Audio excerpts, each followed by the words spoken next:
Thank you very much. Okay, last night I did a op article on the Trump, not Trump, well, President Trump's and the tariffs war with over 200 countries. And as you'll recall, I predicted that seek, divide, and destroy, that some of the countries will start coming in and wanting to negotiate. And that would be the straw that broke the camel's back or the domino theory. Others will line up. Now, I was criticized. A person wrote in, said I should learn what I'm talking about. And I assume he's probably of a different political persuasion than me. But my prediction not only came true, much more than I would realize. Over 80 countries are standing in line now wanting to talk it over with President Trump. Far more than I realized, probably far more than he realized. And incidentally, I like it when people give me comments. I like it when you agree with me, but I like it even better when you disagree with me because that gives me food for thought. So I looked up a little more today. I thought I had a good understanding of tariffs, and I do, but um, Trump is going to hold out for 90 days at 10% until he has a chance to negotiate. And you think about that now. They're not; these people um, are representatives of other countries. Sometimes their leaders is not going to negotiate with the stock boy. It's going to have to be someone in high authority. And there's not that many people that Trump really is competent to do the negotiations. And it's also a little bit demeaning to the other people. These are dignitaries. We got to treat them with respect. Some of them are our friends. Some of them are our friends just because they want to get something from us. But you can't bring um, 80 different representatives from 80 different countries and put them in a basketball stadium and herd them around like cattle. They're going to be meetings, dinners, um, photo ops, everything. So that takes time. But he's got 80 people right now wanting to negotiate. So he's going to hold the tariffs in place for 90 days. Um, okay.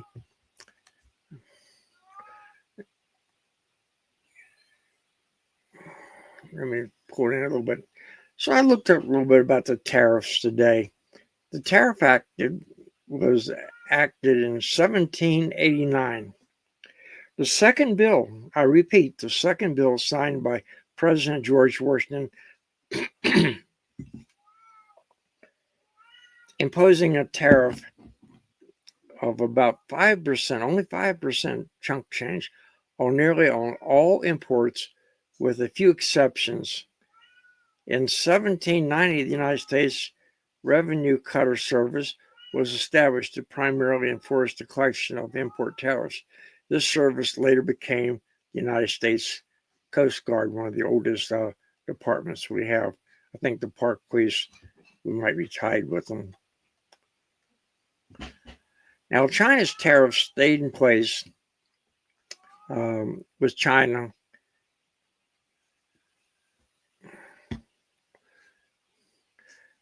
stay in place with China because they have cheap goods, and we know have the technology so we can produce more effectively.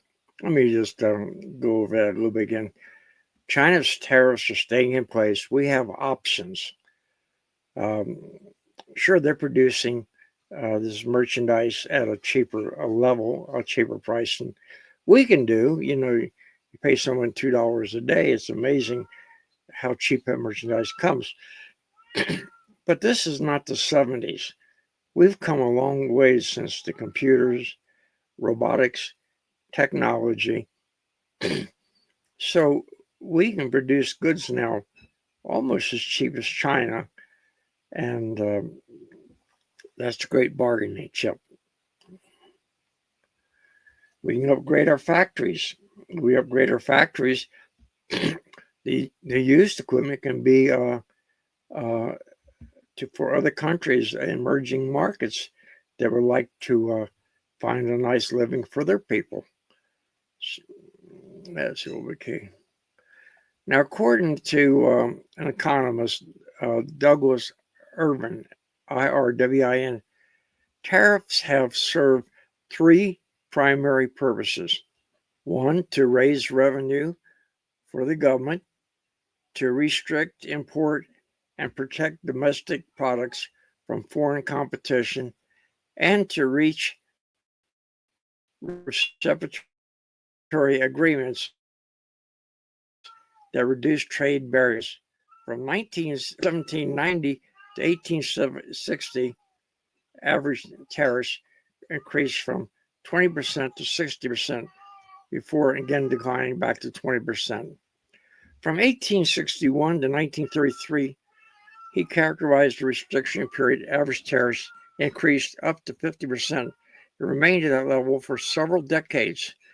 From 1934 onward, Irvin characterizes as the recipient period. The average tariffs declined substantially until it leveled off about 5%. So that's the history of tariffs.